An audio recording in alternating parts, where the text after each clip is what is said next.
Chris Brown, Steve Tasker, live at Bill's training camp as the days are dwindling down here at St. John Fisher University. One more sleep, one more practice to go, and then we are out of here. Back down the thruway to Orchard Park for the rest of preseason. So, practice today. I don't know about you, but I thought the D-line had another good day. The offense is starting to pick it up a little, though. But the D-line, they're looking stout. They are. Heck of a group. It's also our topic of discussion, which we'll get into in a little bit here. They are impressive, and they can come at you in waves with all the people they got. And we'll have one of those people here with us on set a little bit later on in the show. Jordan Phillips will be joining us. Still not a full participant in practice as of yet, but we'll get an update from him as to just where he stands coming off the offseason rotator cuff surgery. 2022, not a fun season for him with the hamstring and the shoulder injury, basically playing with one arm the last 6 weeks of the season. Right. Dragging himself out. He's one of those, you just know when it comes down to it, he's going to be ready to go week one. They're taking it easy. Well, you're not going to take a single snap. Probably we'll ask him, but he's probably not going to take a single snap this game. No, I don't expect him to dress. Start to crescendo from there. But a number of guys, even Vaughn's doing that. They're taking their sweet time with Vaughn. Vaughn, you and I were standing there watching. Vaughn walks right by us, and hey, how's it going? He's big. He's bigger than I thought he was because on the field he doesn't have that aura of being a big dude.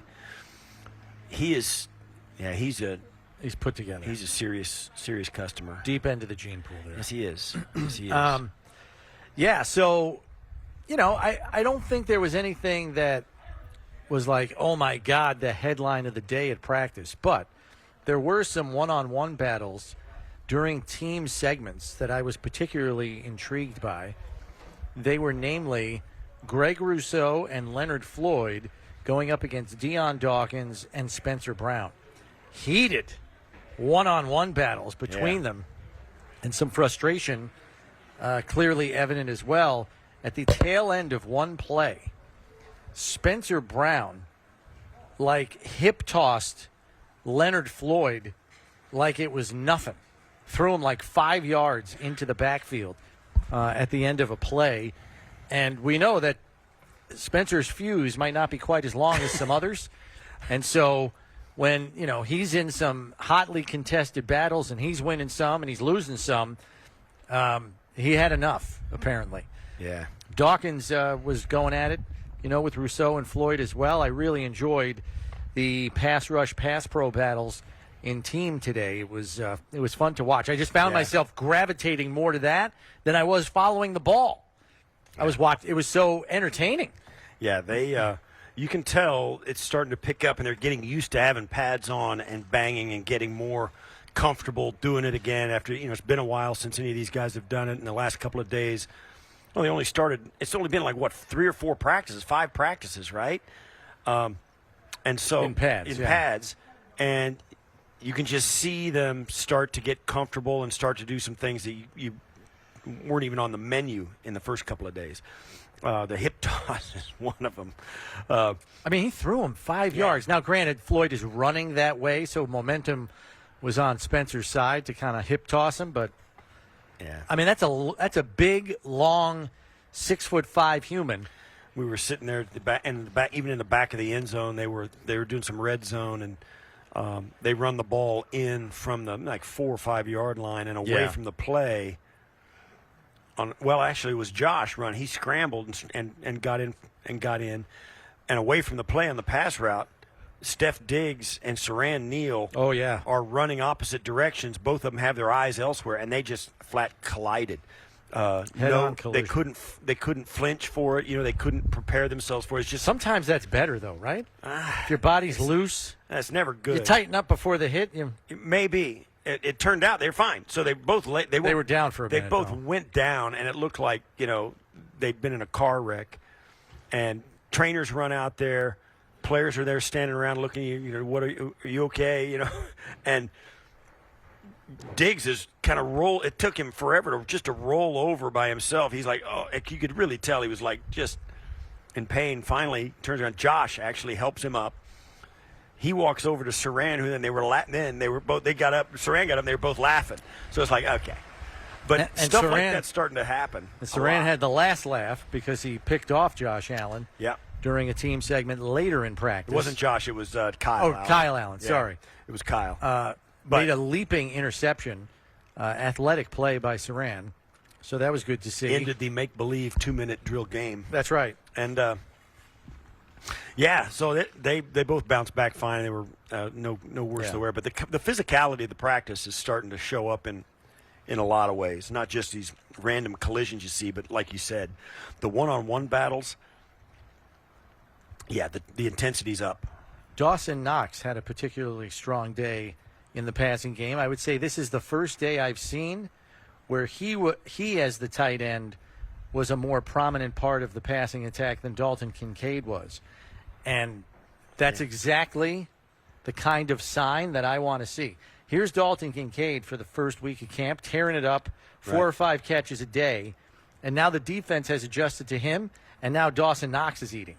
And doing very well. And that's the exact formula you want to play out in the regular season. If one of the guys is making all these plays and the defense kind of shifts their focus, the other guy is going to go off. And that's what we saw today, I think. Yeah, they've got enough guys, enough weapons that they can beat you with anybody on the roster, anybody on the field at any given time. So it was really cool. And you're starting to see some funky stuff in the play calling as well, some gadget plays, really creative personnel alignments.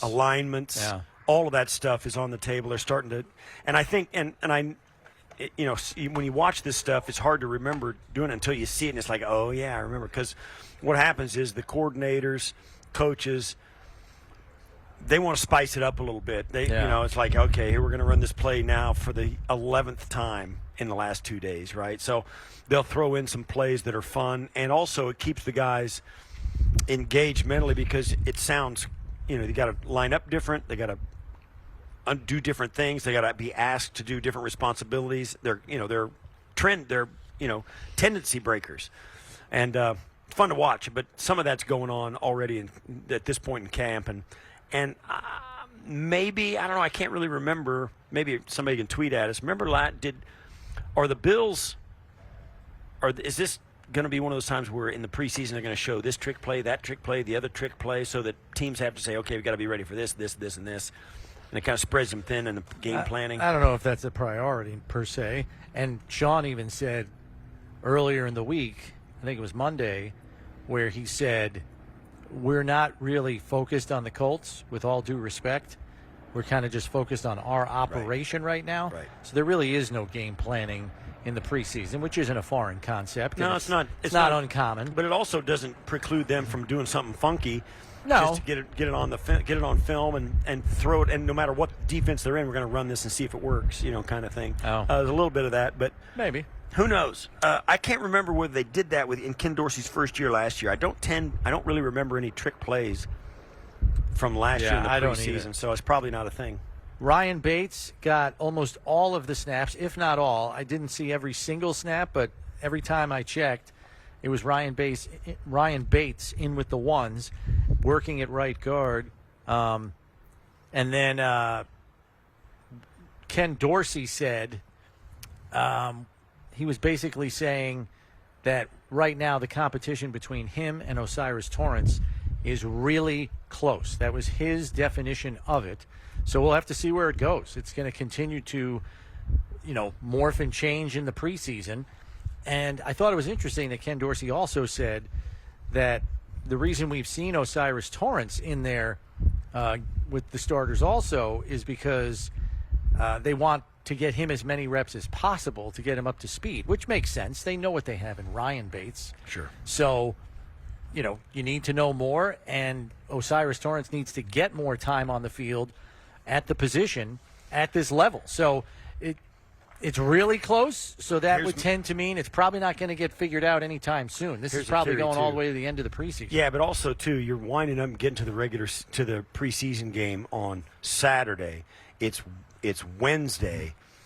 So if Torrance is going to take the multitude of snaps in the game, you're probably going to start ramping him up and getting Bates. It's like having a long practice like they did on Sunday for a day off Monday, or a long practice on Monday for a day off yesterday. You're probably getting Bates a lot of work because he's not going to get a lot of work on the weekend. There could be some of that in some of these rotations. That's possible. They could be gearing up and starting to posture. It's like lining up your pitching staff in baseball. You want to get these guys fresh for the game. Right. I would say that's probably the case. Non-participants today. Damian Harris sits out with some knee soreness. He did not practice today. Ed Oliver still out with the sore back. Jordan Phillips, a limited participant. We'll be talking with him shortly. Get an update on his situation. Reggie Gilliam still down with the groin injury. Cam Lewis down with the groin injury. Tyler Matakevich still not back from the calf injury that still has him on the PUP list. And the one other guy, it looked like Jordan Poyer, had a veteran rest day today. There was nothing wrong with Jordan except being 32, 33. Sure. What is he, 30?